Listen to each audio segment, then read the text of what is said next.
গানের তালে চলছে কাস্তে, বাতাসে ভেসে আসছে নতুন ধানের ঘ্রাণ। মাঠ ভরা সোনালী ধান এখন ঘরে তোলার ব্যস্ততা। কৃষকের মুখে অমলিন হাসি, আশার আলো জ্বেলেছে রোপা আমনের বাম্পার ফলন। রাজশাহীর গোদাগাড়ী, তানোর ও বাগমারা সহ বিভিন্ন উপজেলায় চলছে আমন ধান কাটার উৎসব। কৃষকরা বলছেন সময়মতো বৃষ্টি হওয়ায় ধানের ফলন হয়েছে ভালো, সেচ খরচও ছিল তুলনামূলক কম, ফলে এবার বেশি লাভের আশায় তারা। খুব সুন্দর ধান হয়েছে, খরচ অল্প খরচে ধান হয়ে গেল। ফলন ভালো, পানি ছাকা লাগেনি, সার বিষের কোনো সমস্যা নাই। আগের বছর ধান হয়েছিল 15 থেকে 16 মণ।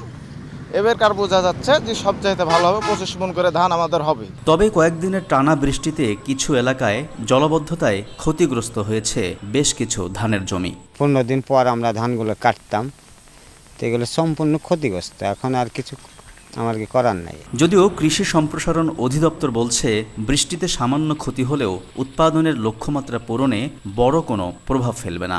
যে জমিতে আমন করার সুযোগ ছিল সেই জমিতে কিন্তু আর আমন করা যায়নি। যদিও আমাদের আবাদ কম হয়েছে একটু, তবে লক্ষ্যমাত্রা টার্গেট যেটা আছে সেটা অর্জন হবে। রাজশাহী কৃষি সম্প্রসারণ অধিদপ্তরের তথ্য অনুযায়ী চলতি মৌসুমে রাজশাহী জেলায় ৮৩,৫50 হেক্টর জমিতে রোপা আমন আবাদ হয়েছে। উৎপাদনের লক্ষ্যমাত্রা ধরা হয়েছে ৩,১৭,৪৯০ মেট্রিক টন।